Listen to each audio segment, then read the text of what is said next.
for a long time, the band sitting next to us was like, "Oh man, you're an OK Go. I love your band." And then one day it just started being, "Oh man, you're an OK Go. My kids love your band." Yeah. Or my science teacher showed me you. Thank you guys so much for coming today to Mashable. We have two of the members of OK Go. I'm Damian. And I'm Tim. Very excited. You guys have a new album out. Do you want to tell us a little bit about what the inspiration for this new album is? The most honest answer to that is that the inspiration is the music itself. We have spent so many years trying to sort of back engineer what our songs are about, and this is the first time I think we've it's become clear to us that no, we don't write them with the meaning first. We start with play. We start playing with sounds, and most of the time all you get is other sounds, and every once in a while you get an emotion that pops out of it, and it never stops being magical to me that sound waves that are there. It was just a chord until all of a sudden it was like lust and fury and like resolve or something, all at once, and that little spark. It doesn't usually live very long, and it's killed as soon as you put something else on top of it. It's just really hard to keep that alive. And if you're able to extend it out until the point where it's got multiple parts and actual movement through it and all of that, only then do we ever sort of sit down and go what does this actually mean? What is the other dimension of this that might have a literal meaning to it? As it turns out, that's actually a really fun way to make a record, though. Just a lot of experimentation. And we worked with Dave Fridman. He's a fantastic producer. We've worked with him on the last 3 records, and he's most known for working with Flaming Lips and MGMT and Tame Impala. And we made our record at home in Los Angeles, and it was the first one that we mostly self-produced, but we still went to Dave to mix with him. And he's got this just Willy Wonka kind of chocolate factory of a studio in Western New York, and Don't say upstate. No, I was about to, but yeah. And last time you worked with him. And it was so we got to do all this experimentation sort of on our own, but then to bring it to Dave, and he helped sort of frame it in a way where the record really sounds like one solid sonic universe. And it was a super fun way to make a record. I love that. And to speak of play, I think I've always thought of your music as having a playful aspect, but even the origins of the name came from a place of play, right? How did the band, how did you two meet, and how did the band come about? We met at summer camp at age 11. We went to a camp called Interlaken. Yeah. Ba-boom. I hadn't noticed that. That wasn't a plant. Look at that. Look at that. We got to play there recently. Yeah. Reppin'. It's an arts camp. I went there for violin initially and then switched to visual arts. I went there for theater. And it was a place where as little kids, and as older, we started at 11. I think I went there till I was about 15. And it was the place for 2 months every year I could take off my space helmet and be among people like me. It was it's weird and ambitious and arty and inspired kids, and it really felt oh, these are my people. It was really, really wonderful, and Tim is the only one who would stick with me for the rest of my life. And vice versa. Well, I read that you guys kept in touch via Mixtape. Can you tell me about that? Yeah, this is the late 80s and early 90s. So there weren't any smartphones yet. No, there were hardly CDs. The last start of the mixtape. I just love this. Man, mixtapes were there's so much about our relationship to music that has changed, obviously, and everyone talks about this, but there's many great things about having access to every song ever recorded. Yay, I love the new world, yay. Mm-hmm. But there was a thing back then to discovering music and having to work really hard for it, and then making these physical objects. You'd take a CD or a record or even another tape and cobble together something. It was a real art form to figuring out what flows next. It was sort of proto DJing, You could even design your own cover. Yeah. Yes. I remember spray painting. I loved to spray paint the tape itself. Oh. That was a level that many people didn't go to, and it was then in your pile of tapes, the pink one, I use Sharpie. Like that's next level. Ugh. I am known for taking things too far. I'll admit. But yeah, we were sending. What are we sending? I mean, I was very into like the Britpop in the '90s. Like it was like Stone Roses and Blur and Inspiral Spiral Carpets. Carpets, Happy Mondays. You also introduced me to Pixies. And the Pixies, yeah, which was not Britpop, but I was really into. I grew up in DC, and I was really into the punk rock scene there. So it was like Fugazi and Shudder to Think, and all the Discord bands that were sort of behind them, and a lot of, and because of that scene in DC, anyone who came to play DC had to play all ages shows. Like it just wasn't really a thing to do an 18 and up show. Paul talked about this too. Yeah, it was such a big deal because as a 14-year-old, and I guess it was 15, I walked up to Ian Mackay's Discord house and I was like, knock, knock, knock. Can I borrow some money to start a record label? And he was like, yeah. Well, that brings me to the Brooklyn Steel show that I saw. There were a lot of little kids there, which I was very surprised by. But you guys, one, seemed very aware of because there's actually a concert tee that says I stayed up late for OK Go. Yeah. Can you talk a little bit? Was that like a goal of yours to have access for kids so they could have that kind of experience? We're just trying to inundate the youth, trying to get them. We're trying to Machiavellian markets to their little tiny brains, and it's working. No, those T-shirts sell great. Exactly. We get a lot of mail from parents who show our videos to their kids, and the kids love it. And like there was a time, I guess like 10, 15 years ago, I remember we were playing a lot of festivals. It switched over the course of what felt like a month, although it was probably a few years, where it was like we'd be beside a stage during the festival watching, whoever the headliner is. And for a long time, the band sitting next to us was like, oh man, you're in OK Go. I love your band. And then one day it just started being, oh man, you're in OK Go. My kids love your band. Yes. Or my science teacher showed me you. We get a ton of science teachers and math teachers and art teachers showing our videos in class because it's like it makes you want to learn about physics. That does this thing to us where it's like we never intended our songs to actually be better citizens than we are. Like we make these art projects because they're so fun and because we get to, and it feels like a gift that we get to do it in the first place. But then for those things to go out there and actually do the noble work of educating people just makes us feel like the actual educator in the room or the actual parent who's cool enough to be like, let me show you this thing. Those are the people we feel like we owe the most support to because they're doing the really hard work. So we're very aware that there are those people with their kids there and we love them. I feel really bad because I have a hard time not using sailor mouth in the middle of videos. But I didn't notice a lot of that, honestly. I felt like it was a pretty cool vibe for an all ages. I just didn't know it was going to be that, and I showed up and I was like, oh, there's like little kids here. Yeah, and it's weird. It only takes 10 little kids for a show to feel like that. Like we used to tour a lot with They Might Be Giants, and I know they went through a phase where it was like their kids' albums, they had to like fight. They had to start advertising, being like, "This is a rock show. Don't bring your kids." Because they wanted to right. They didn't want to be like pigeonholed into only playing songs that the kids wouldn't like. Like Son of God's a banger, but maybe not appropriate for all kids. Exactly. And we just don't, it's like we have, it's only 2 to 5% of the audience or something, but it's awesome to see them and they know all the words. It's really crazy. Like our audience has always been pretty nice, but like coming back around again after not having toured for a bit, it's like all of a sudden I'm like, audience is so nice. Like there's like much more like a sense of community in the audience than ever before, which is fantastic to feel. I was really struck by, I hadn't for one been to a Brooklyn Steel show, and like it was very much, I was saying to you before that I was like an early emo kid before we had the look and the slanted hair, and it felt like the shows I went to in high school where it was like this building no one else was using for something and it had been made into like a place for rock. Where were you an emo kid? Oh, Western Pennsylvania. Awesome. Yeah, it was really great. And like, you mentioned the Pixies, like the first mixtape I got from my cool boyfriend was had like he introduced me to the Pixies, and like is Rites of Spring in there somewhere?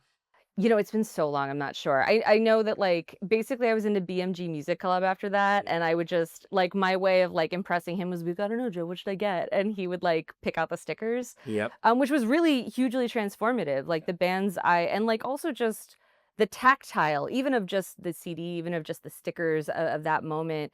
I think it really attached those songs to me to that person in a way that just doesn't happen when someone like sends you a playlist. Totally. Like I still remember like a girl in high school like gave me a mixtape of The Cure, and like, oh God, like I can still feel my brain like burst open on that one. You know what I mean? Like, Yeah. and like, yeah, that was My introduction to The Cure. I remember just being like, I don't, it was in the ether. Like you'd seen the name around, and it was like it was cool to know The Cure. And I remember like walking into the Wiz. The Wiz was the CD store, yeah, and they had it was when Disintegration come out, and I was, I must have been in 7th or 8th grade, and I was just like, yeah, I'll try this, and it's like one of the albums that's changed me most in my entire life, and that just could never happen now. Like that you would discover something that way, and then also need to invest a little bit in it, Yep. like that was a record. That's not a record that's going to get you on a first listen, and it's really dreamy and really like ethereal and will live with you for your entire life if you let it, but it's not like it's not going to get you from the one song on the mixtape, you know what I mean? And you mentioned just like going to shows in unconventional places. That's like, yeah, like we grew up going like basements, churches, abandoned fire stations. It's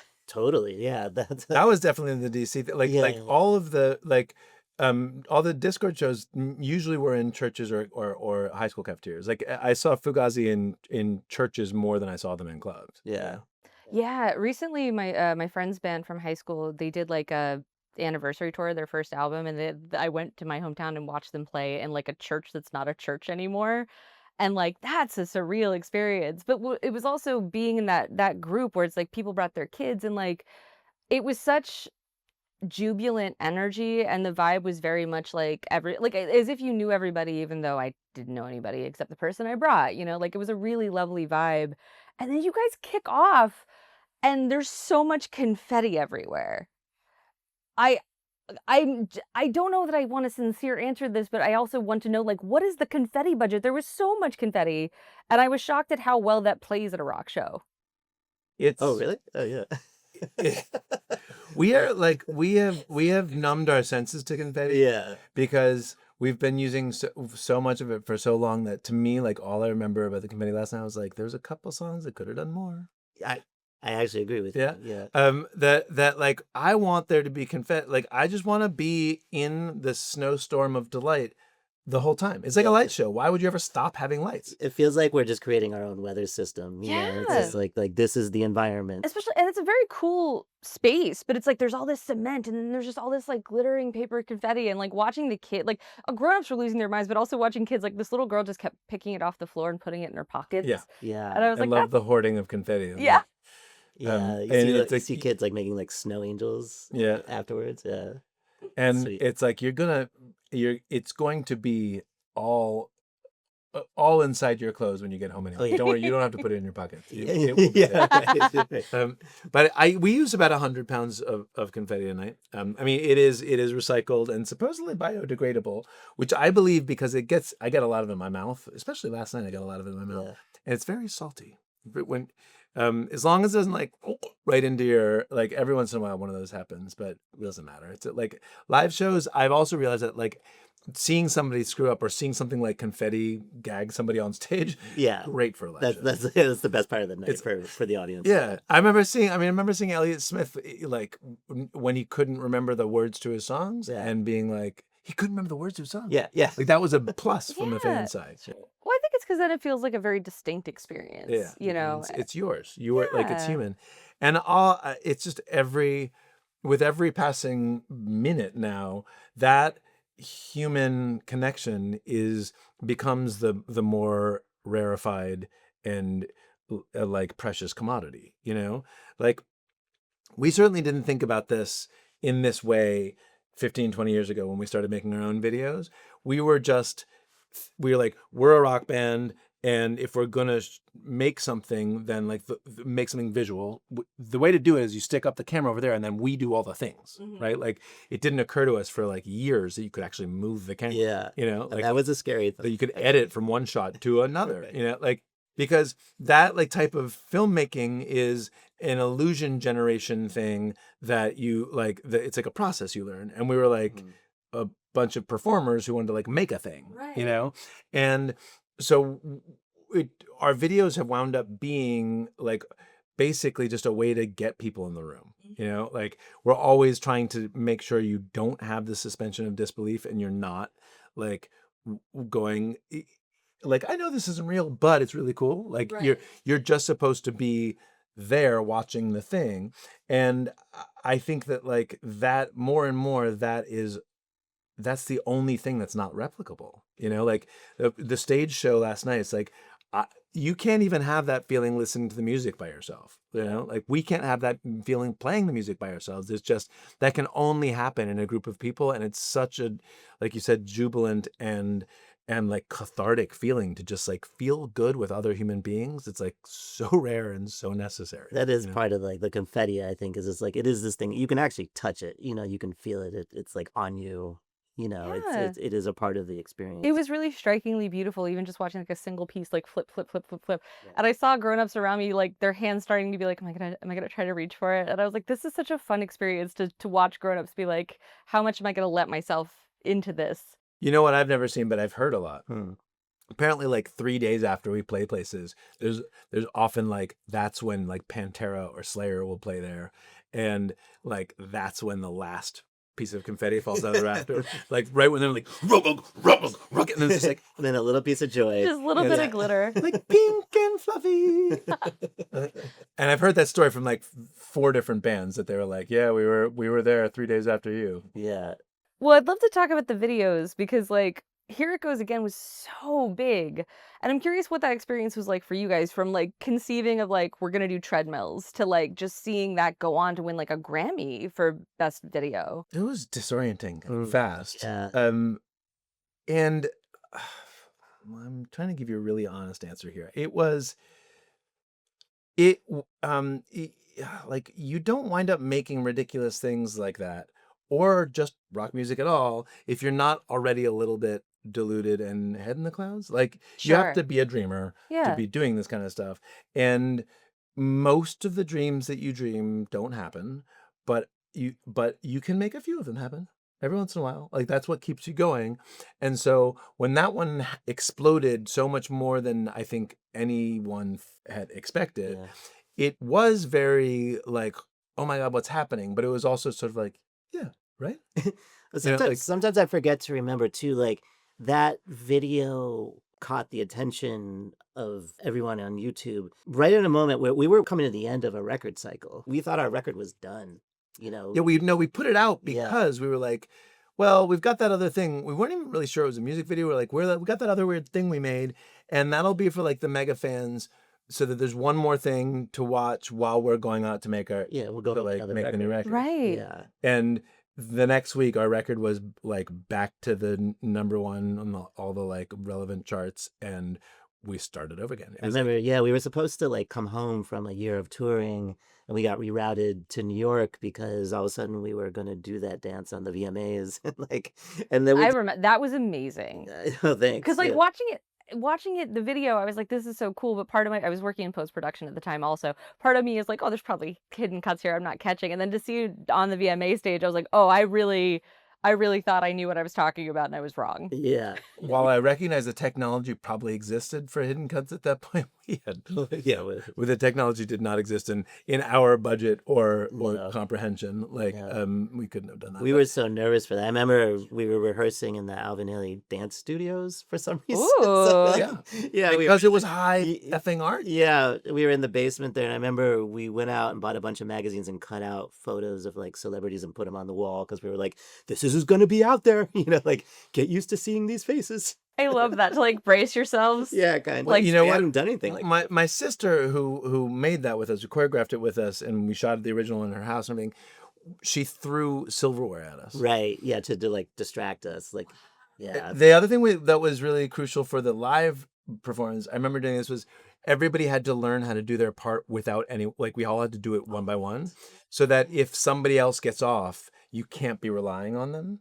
And so we would I remember by the end of that rehearsal week, we all had to be able to do the entire routine while cutlery is flying at your head, Yeah. without anyone else for support. Yeah. And it paid off because Dan's shoe fell. Did you step on it or Andy? No, Andy stepped on. Andy stepped on his heel and knocked his shoe off in the middle of the thing, and he got it back on without screwing up. Wow. Wow.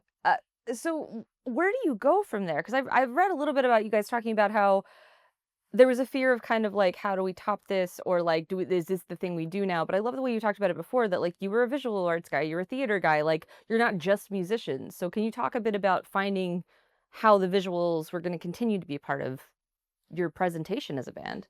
I just remember feeling like this is a double-edged sort of a moment where like we can right now all the major labels were running in fear, and the whole like the machinery was going like, how did 4 dudes with 0 budget just outdo all of the machinery that we've built? And how do we quickly game and own that new world, right? Yeah. And it was like in that one moment, it felt like we could pitch any idea and people would probably want to do it. On the other hand, this moment will pass, and this rock band we've spent, almost a decade at that point building was like, we were now the treadmill guys, Right. and it was sort of like you could either try to like outcool that and be like, it was a joke we made, boo boo, and be cool, or lean into it and be like, what was really great about this? Because obviously we don't want to like just be the goofy dance band. We like goofy dancing, Sure. but it's the tip of an iceberg of a sense of humor and a sense of stuff making that we really love. Like I think finding like taking something really seriously and really trying to do it at your best, even though you're really bad at it, like dancing, and just like swinging for the fences anyways. It's like there's a specific like taste and texture of joy to that some people just get and want to do, and other people just don't, right? And that was our thing. And it was like, how are we going to lean into that? Like now that we've opened up this like weird trap door in our career and in the music industry, and nobody knows where it leads. But as long as we like force our creativity through it, like go, it's this shape. We're going to make weird effing art projects, as opposed to being like, now we're going to do more crazy dances, So it was like, we kind of knew that the videos would be the medium for that. Like that was the arena in which to do it. Like, I don't think if we had made an experimental like noise rock record next, all of a sudden that would have had the same effect, Yeah. But it did mean that it encouraged us to be like, this is only going to work if you keep on pushing your weirdest ideas to their limits. Sure. I think we were lucky too to have just enough perspective to kind of understand that. Like with this didn't happen in year 1 for the band. I mean, this was maybe year 6 or 7 by the time this had happened. Yeah, this was like almost it was like 2006 and 7. I think it was 8-9 years that we've been around. Yeah. So I mean, I feel like we had just enough perspective to be acting wisely about what was happening. Outside of the videos, which are incredible, but your career's been such a wild ride where you've gotten to do such incredible things. Was there ever a moment where you were like, this doesn't feel real? Yeah, All the time. all of it. Yeah. Yeah. I mean, like all I can do is just be thankful. I'm so grateful that it has been so weird, because I don't think, I mean, there are people who wind up making music because they spent 10 hours a day practicing their instrument as a kid. That's not us, like we've become pretty competent instrumentalists, and like I think we're good songwriters, but it's not, it is like, it's through a love of finding the magical feeling, and that magical feeling isn't just in sound, it's in so many things. And in fact, the harder you work at any particular sort of domain, the more the better you get at it, but also the more it becomes a job. And so for us to have like all of these outlets and different sort of inviting crevices to play with, like whether it's a science project or a dance project or an art project, and be able to sort of like collect them under one sort of sensibility and connect them to the music itself, which is always like there's always this through line for us that makes it so it's not, I don't know, like it keeps it from being just a bunch of disconnected stunts. It's like we've always got the heart of it, and it I just feel really lucky. Like I think I would have gotten bored a long time ago, or it would have just fizzled a long time ago, because like I don't know that we could have kept on chasing radio charts. Right, yeah. I had this weird moment a month or two ago. We did a video retrospective in Los Angeles and New York, and we just watching it all in chronological order. I did have a moment like you're asking about, where I was just like, this is like watching some weird family slideshow or something. Like I cannot believe this has been our lives. Like it really, like when you just kind of like watch it all play out in front of you, and you sort of see the progression and everything, is like, oh yeah, we've done some weird stuff. Some weird, interesting, fun stuff. And I guess when you dream about when you're a teenager dreaming about being in a rock band, like you imagine being in Cincinnati and Hamburg, and like seeing the world in these ways, and then you imagine, and then like you can kind of extrapolate from that, like, oh right, and then you're waking up on a bus in the parking lot of the club in the nasty part of town, and each town is sort of this, like you sort of see what the reality of seeing the world that way is, and like this has given us a whole separate level of that, where like when I watched that same show, my version of that family album was like, oh right, we were in that little cabin in New York for 3 weeks with a whole bunch of like really talented dancers, and that was a bunch of like insane NASA engineers in a like a warehouse in Los Angeles, and like that was outside of Tokyo with all those weird, incredible dance. It was like it's been a wild ride of like the thing you want as a kid, of like we got to see the world in the weirdest and most delightful way.